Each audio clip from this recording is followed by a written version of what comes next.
Nous allons dédier le webinaire d'aujourd'hui à la fraude en affiliation, qui est évidemment un grand sujet, qui est la part obscure de l'affiliation, en abordant 3 thématiques. Tout d'abord, les différents types de fraude des affiliés CPA. Tous connaissent plus ou moins certains types de fraude, ce sera l'occasion d'avoir une vision plus exhaustive. Les impacts sur votre profitabilité et les solutions pour les identifier. L'intervention durera 20 minutes, puis ensuite nous aurons une série de questions-réponses durant 10 minutes. Pour ma part, je suis Maximilien Jacquet, Managing Partner de Tracad. Tracad est le leader de l'antifraude en affiliation. Nous contrôlons plus de 1000 programmes d'affiliation en Europe grâce à notre produit Tracad Affiliate, ce dans 8 pays européens avec beaucoup de marques de référence. Nous avons quelques exemples avec Cdiscount, Decathlon, L'Oréal, Atlas Formen, La Redoute, qui sont des gros programmes d'affiliation et qui nous permettent d'avoir énormément de recul et d'expérience sur le sujet de la fraude en affiliation. Première étape, les différents types de fraude des affiliés en CPA. Tout d'abord, une statistique importante, c'est la part de la fraude dans les programmes d'affiliation. En France, sur tous les programmes que nous contrôlons, nous avons observé une part moyenne de 23% des commandes du canal affilié, ce qui représente une part très importante.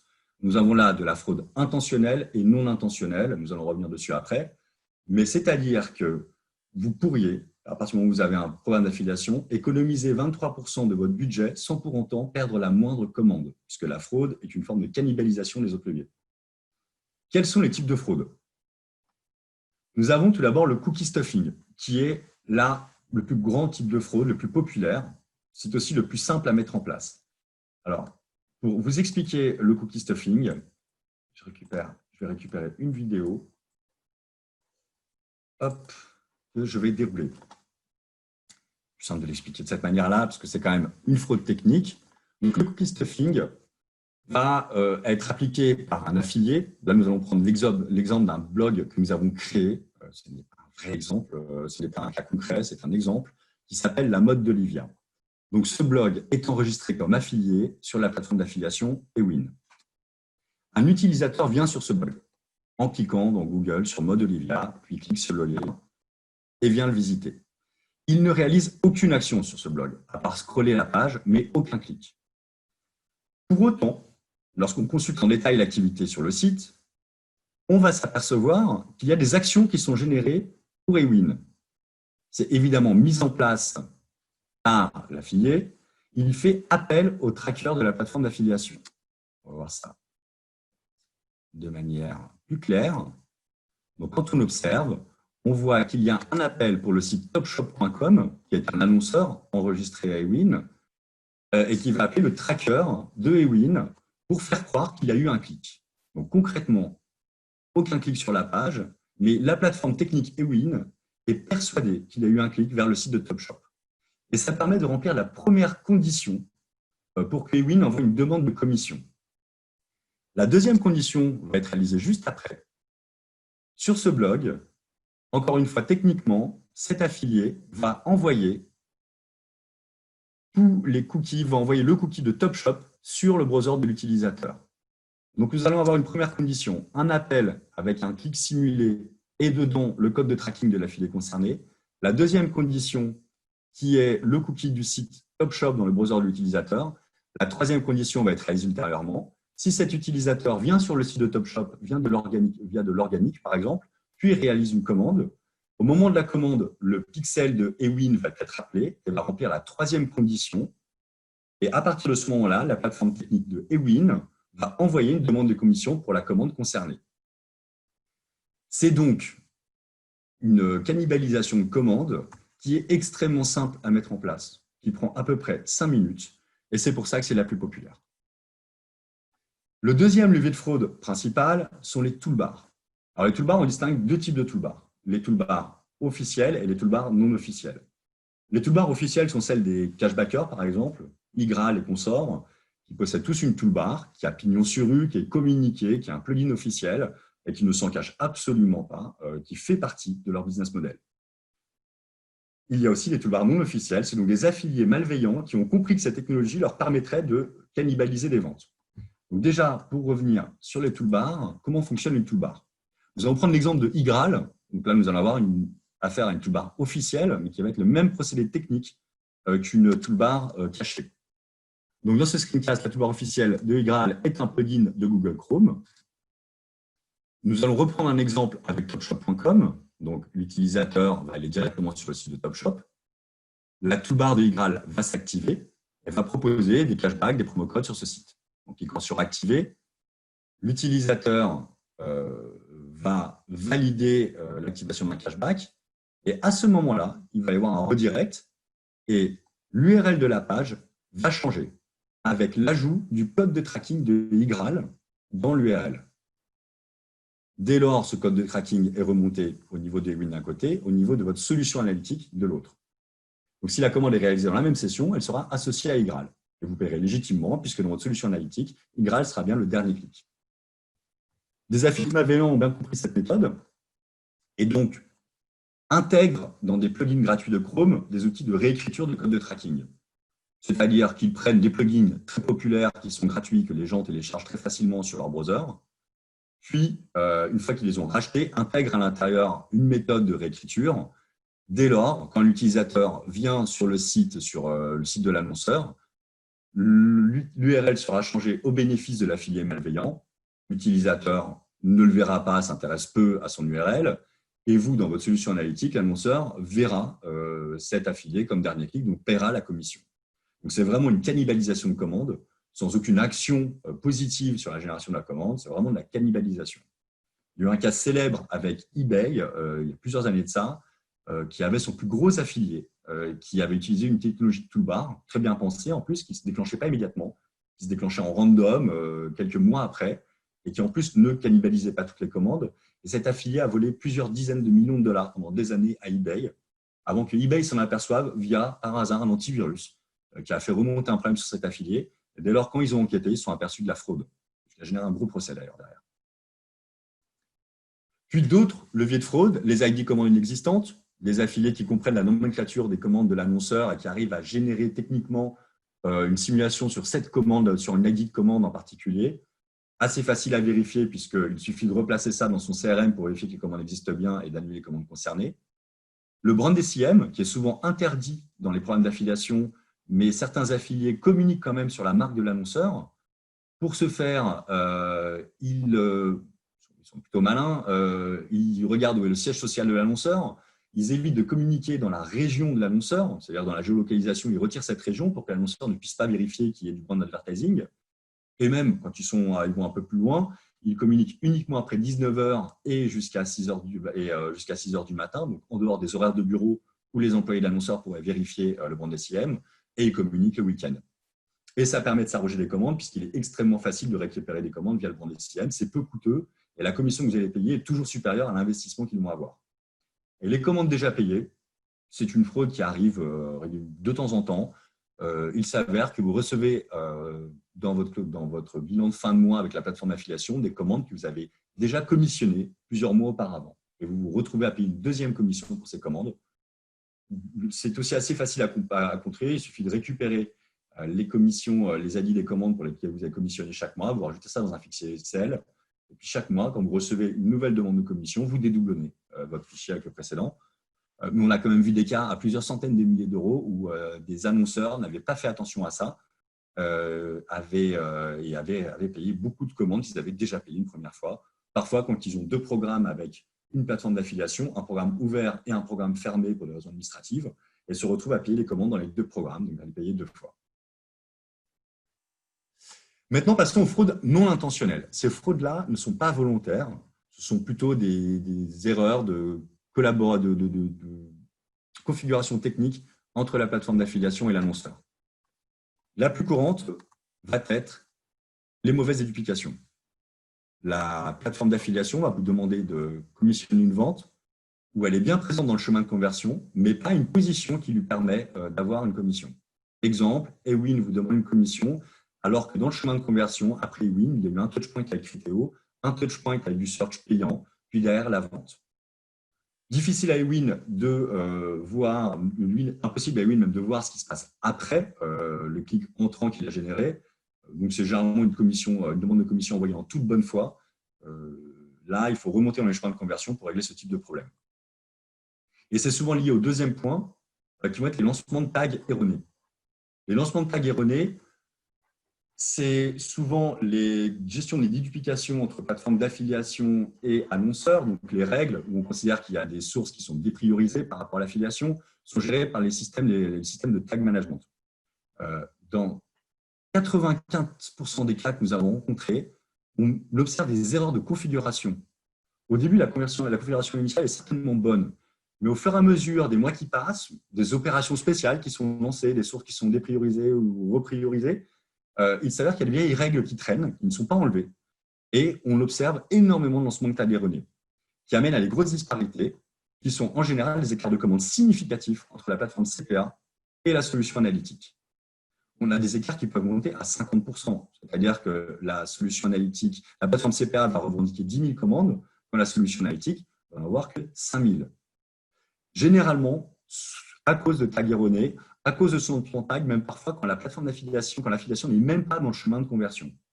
Parce que, encore une fois, une règle mal configurée qui fait que le tag est lancé n'importe comment. Donc, il faut être très attentif à ça. Passons à la deuxième partie de l'impact sur la profitabilité. Tout d'abord, vous allez payer des commissions pour un travail non réalisé. Voilà pourquoi il est extrêmement important d'être attentif à la fraude. C'est qu'elle va, pour 23% des commandes, c'est la moyenne qu'on a constatée en France, l'affiliation ne va pas participer au travail qui a généré la commande ou ne va pas être en position de revendiquer une commission pour ce travail. Donc, c'est un levier d'économie qui peut être derrière réinvesti pour faire croître ce levier ou un autre levier de manière considérable. Ensuite, ça va perturber l'analyse de la performance de vos autres leviers. On a vu beaucoup de fraudes, cookie stuffing, toolbar, sont des leviers de cannibalisation. Ils vont donc aller prendre des commandes qui normalement devraient être attribuées à d'autres leviers. Donc, dès lors que vous allez faire votre analyse, surtout sur des leviers qui sont contributeurs en début de chemin de conversion, donc génèrent peu de ventes avec une analyse last click, vont se faire cannibaliser déjà par tous les leviers de retargeting, cashback, promo code, les leviers classiques officiels, mais en plus par ces affiliés qui viennent s'accaparer les commandes. Dès lors, quand vous allez faire votre analyse, vous allez même peut-être parfois être déçu par les performances de ces leviers contributeurs et les arrêter alors qu'ils sont victimes d'une fraude. Pour finir, vous allez perdre vos affiliés contributeurs, car l'affiliation, ce sont aussi des très bons affiliés. Beaucoup d'exemples d'affiliés qui sont quali, qui envoient un trafic de nouveaux clients et qui sont des vrais contributeurs au développement du site. Ces affiliés-là sont généralement au début de chemin de conversion. Donc, encore une fois, avec des affiliés cannibalisants qui sont en fin de chemin de conversion, par exemple les toolbars, qui s'accaparent toutes les commandes, beaucoup de commandes qui vont venir sur le site, après avoir été envoyées par ces affiliés contributeurs, vont faire que ces affiliés ne vont pas avoir de commission pour le trafic qu'ils vous envoient, un trafic de qualité avec des nouveaux visiteurs. Et dès lors, lorsqu'ils vont calculer leur rapport entre le nombre de pages, de tags qu'ils ont affichés pour vous et la rémunération qu'ils vont arrêter de collaborer avec vous et vont se diriger vers des programmes où il y a plus d'attention portée au contrôle de la fraude, ou bien même mettre des bannières Google Ads qui sont parfois très rémunératrices. Les solutions pour tout ça et pour identifier la fraude des affiliés. Tout d'abord, être très attentif à l'écart entre les visites et les commandes qui sont enregistrées dans la plateforme CPA et dans votre solution analytique. Très facile, fin de mois, vous faites un export de votre plateforme CPA pour tous les affiliés. Vous allez avoir le nombre de visites sortant de la plateforme d'affiliation vers votre site enregistré par la plateforme CPA pour chaque affilié et vous allez comparer ça à l'information que vous avez dans la solution analytique. Dès lors, vous allez voir un écart type moyen et surtout certains affiliés qui sont très au-delà de l'écart type moyen en termes de différence. On a eu des cas d'affiliés qui avaient 10 000 clics sortants de la plateforme d'affiliation et qui avaient seulement 50 clics entrant sur la solution analytique. C'est absolument flagrant. Même si vous restez en dernier clic, l'information sera évidente. Ça va vous permettre de corriger et de tout de suite pointer du doigt des affiliés suspects. Ensuite, analysez vos chemins de conversion et appliquez les bonnes règles de duplication. Vous avez fixé des règles avec les plateformes d'affiliation qui sont des règles en dernier clic payant, voire en post-clic.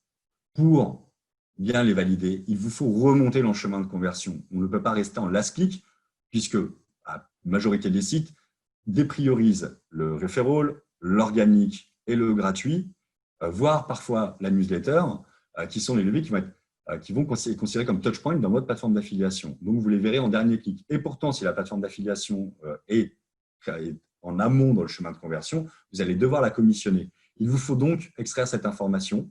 Des plateformes vous permettent de le faire naturellement. Lerian, par exemple, remonte tous les chemins de conversion et vous permet d'analyser. Google Analytics, via la solution payante, vous permet aussi de le faire. Il faut remonter dans cette analyse et comparer les chemins de conversion un à un, utiliser des routines techniques pour le faire. Ça peut être un travail laborieux, mais c'est un travail nécessaire à faire à l'occasion. Et enfin, analyser les périodes entre vos clics afin de faire ressortir les ventes sans engagement. C'est une question qui se pose souvent avec le promo code et le cashback, c'est le niveau d'engagement. On va s'apercevoir qu'en analysant à combien de temps est arrivé le code de tracking du cashback juste après le code de tracking précédent, va vous permettre de faire ressortir le niveau d'engagement. Je m'explique. Un utilisateur vient sur votre site avec du search. Moins de 1 minute après, son code de tracking est changé pour du cashback. Il est évident que c'est une solution technique, que l'utilisateur n'est pas sorti du site pour aller sur le site de cashback, activer le lien de cashback, revenir sur le site pour changer le code de tracking. Donc, on a un niveau très bas en termes d'engagement. Encore une fois, c'est l'outil toolbar officiel des plateformes cashback, c'est normal, et ça représente en général 20 à 30% des ventes qui sont générées par le cashback. Il reste quand même une part conséquente de ventes qui ont un engagement.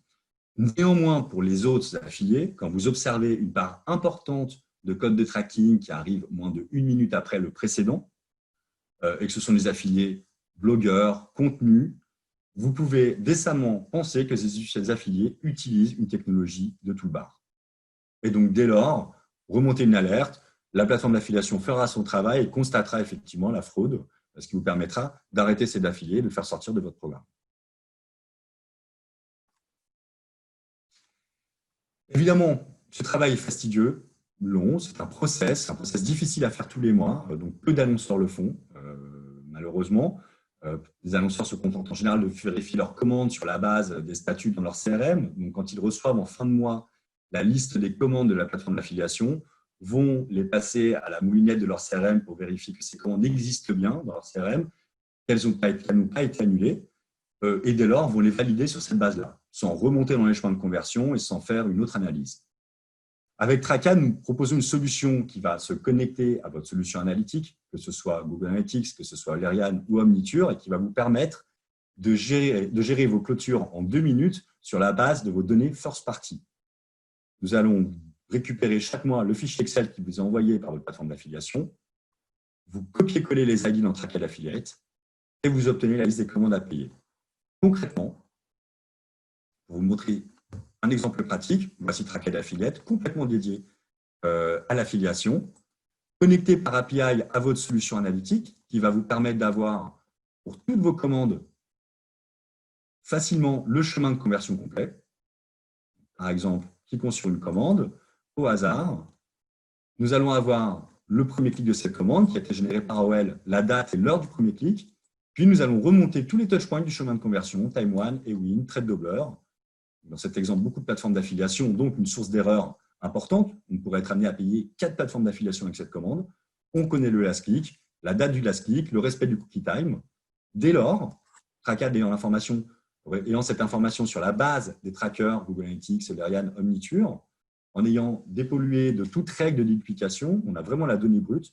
On va réintégrer les règles de duplication et de dépriorisation que vous avez fixées, les durées cookies que vous avez fixées.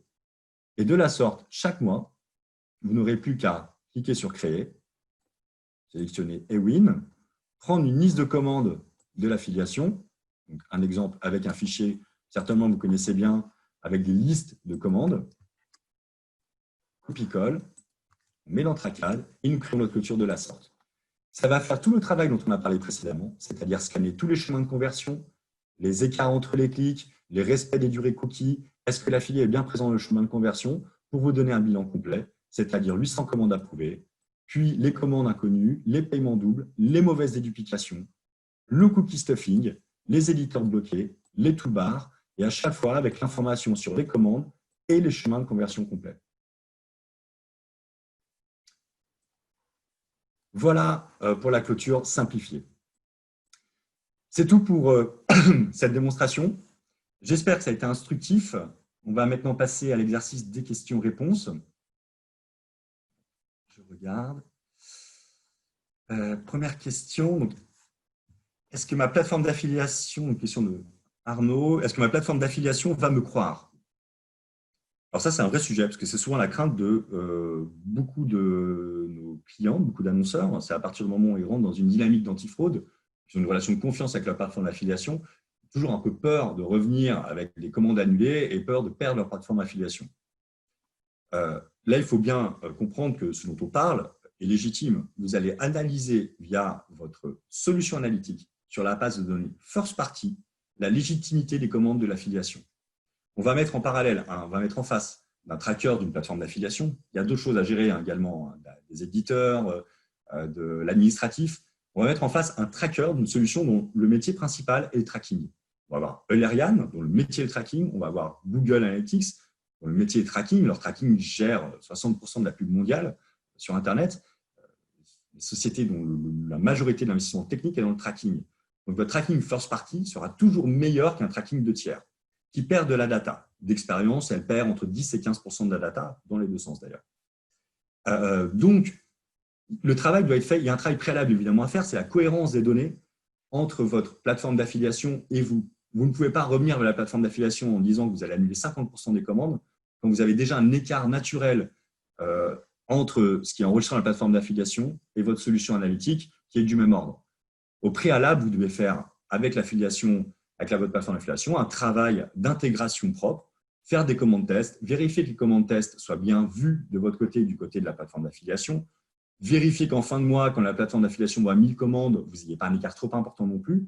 Dès lors, après, ça permettra d'avancer sur une relation saine et de faire valoir, vous, les identifications de fraudeurs que vous pouvez avoir et de plus facilement les arrêter. Donc, dans tous les cas de nos clients, finalement, après une discussion le premier mois pour expliquer les méthodos et comment on fonctionnait, voire même trouver des leviers aussi d'amélioration de la collaboration, toutes les plateformes d'affiliation acceptent les audits anti-fraude qu'on a pu faire.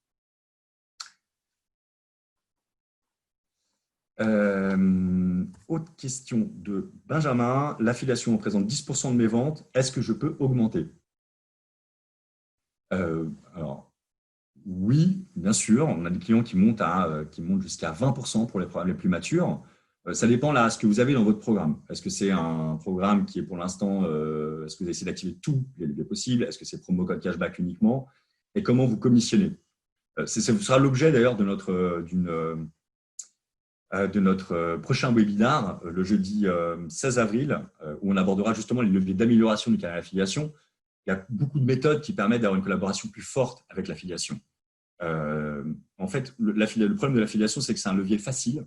Un levier où vous vous inscrivez sur une plateforme, vous validez quelques affiliés et globalement, ça tourne tout seul avec peu de risques. Donc, il est souvent négligé par rapport à des leviers qui vont être le search ou d'autres leviers. Il mérite de l'attention. Ce levier, nos clients qui ont jusqu'à 20% de leurs ventes, c'est très gros compte, qui ont 20% de leurs ventes générées par l'affiliation, ont une équipe dédiée qui communique énormément avec les affiliés, qui organise beaucoup d'événements avec les affiliés via leur plateforme d'affiliation, donc qui jouent la carte au maximum avec leur plateforme d'affiliation pour avoir une collaboration saine, pour faire en sorte que la plateforme les aide, pas simplement à faire de l'administratif et leur donner accès à une pléiade d'affiliés, mais qu'ils fassent une animation de réseau de manière à activer les affiliés, incentives, blogueurs, et aussi en leur mettant des commissions spécifiques, plus en amont dans le chemin de conversion, pour mieux leur donner plus d'argent. Donc, est-ce que l'affiliation est un bon levier d'acquisition? De Alexandre. Oui, alors nous, on est convaincus. Ça peut être un bon levier d'acquisition à partir du moment où on l'exploite complètement. Là, beaucoup d'annonceurs se contentent d'utiliser les codes promo et les cashbacks. C'est bien, c'est des bons leviers finisseurs. C'est des leviers qu'il faut pas trop rémunérer parce que l'engagement reste quand même assez faible, surtout au niveau des codes promo. Au niveau du cashback, on peut avoir des actions de mise en avant qui peuvent être parfois vertueuses via des newsletters qui permettent d'envoyer un trafic de qualité, mais ça reste quand même un niveau d'engagement limité. Ce qui est important, c'est justement de compartimenter son programme d'affiliation pour mettre en avant les affiliés blogueurs, incentiveurs, voire méga-bases, pour qu'ils puissent recevoir de l'argent pour les actions qu'ils font et vous amener vous amener du nouveau trafic et des nouveaux clients. Et enfin, dernière question. Alban, calculez-vous les taux de fraude selon les plateformes? Si oui, y a-t-il des différences majeures? Les plateformes possèdent des services permettant de contrôler les éditeurs généralement et peuvent blacklister des éditeurs repérés comme fraudeurs. L'idée est de savoir si certaines plateformes sont plus évoluées que d'autres sur ce point. C'est une bonne question puisque toutes les plateformes revendiquent une composante antifraude. Mais elles sont jugées parties, donc c'est extrêmement complexe. Déjà, on a vu ensemble sur les vidéos qu'elles sont victimes de la fraude. Elles pourraient souvent remonter les fraudes au cookie stuffing, puisque les affiliés ne se contentent pas, dans l'exemple qu'on vous a montré avec TouchUp, de le faire pour un seul site de la plateforme d'affiliation, mais généralement, ils le font pour 10-15 sites en même temps. Vous avez 10-15 appels du tracker de la plateforme concernée. Les plateformes, la plupart du temps, ferment les yeux là-dessus. Alors qu'elles pourraient facilement identifier que 15 clics en une seconde sur un site de blogueur, ça paraît quand même difficile à réaliser. Donc, on va considérer qu'on est dans une zone grise qui aussi fait partie du business des plateformes d'affiliation, parfois de laisser passer. Maintenant, ce qu'on va juger, c'est plutôt la réactivité par rapport aux commentaires que vous faites. On a évidemment des plateformes sur lesquelles on a une collaboration extrêmement agréable à ce sujet. On va prendre Ewin en exemple. C'est vrai qu'on les prend souvent en exemple dans nos vidéos, c'est comme la plateforme Liga des fraudeurs. Mais en fait, c'est la plateforme qui est la plus réactive par rapport à ça. Ils ont une vraie cellule anti-fraude, ils sont vraiment à cheval, et à partir du moment où on identifie un fraudeur ensemble, ils l'enlèvent de tous les programmes. Donc, on a des plateformes, mais on a pu avoir une forme de tolérance plus ou moins importante selon les plateformes, et qui aussi vient se confronter avec la fraude non intentionnelle. C'est là où est la zone d'ombre, c'est qu'on va souvent avoir aussi de la part du marchand un laxisme par rapport à l'intégration avec la plateforme d'affiliation, l'intégration des tags, le lancement des tags. Donc, il va rentrer dans une zone floue avec la part de fraude. Et on a deux problèmes à résoudre simultanément qui génèrent cette zone d'ombre. Voilà, donc je vous dirais, c'est plus une communication vertueuse avec la plateforme, un travail de configuration en amont. On n'a pas de plateforme plus mauvaise qu'une autre, on a des collaborations saines avec tout le monde, on en a qui sont plus réactives simplement. Maintenant, on n'est pas là pour pointer du doigt, mais plus pour passer à l'étape d'après. Celle qu'on va aborder dans 15 jours, c'est-à-dire comment faire croître le levier affiliation, comment organiser ses programmes d'affiliation, organiser ses commissions pour faire plus de commandes à budget équivalent, ou même si l'intention est de développer son chiffre d'affaires avec l'affiliation, générer beaucoup plus de commandes avec l'affiliation. Voilà, je vous remercie de votre attention, je vous remercie d'avoir été présent. On a fini à 45 participants, c'est très agréable pour un premier webinaire. Et j'espère vous retrouver tous dans 15 jours pour notre prochain webinaire. Je vous souhaite une excellente journée.